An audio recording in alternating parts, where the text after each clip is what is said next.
In the quiet Swiss Alps of 1941, engineer George de Mestral walked with his dog after a long day. Little did he know this simple stroll would spark one of the greatest inventions of the century. As they returned home, George noticed pesky burrs clinging tightly to his trousers and to his dog's fur.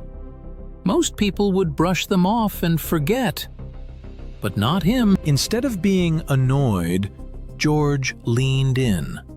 Why did these things cling so stubbornly? His engineer's mind refused to let the mystery go. The next morning, he placed a burr under a microscope. What he saw stunned him.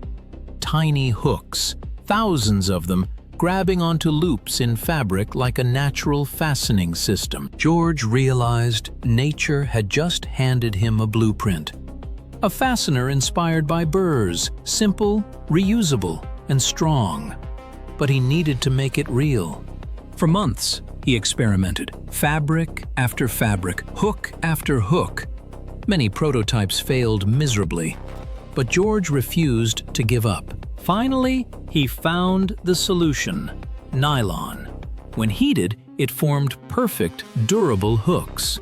At last, a working prototype was born. He quickly filed for a patent in 1952.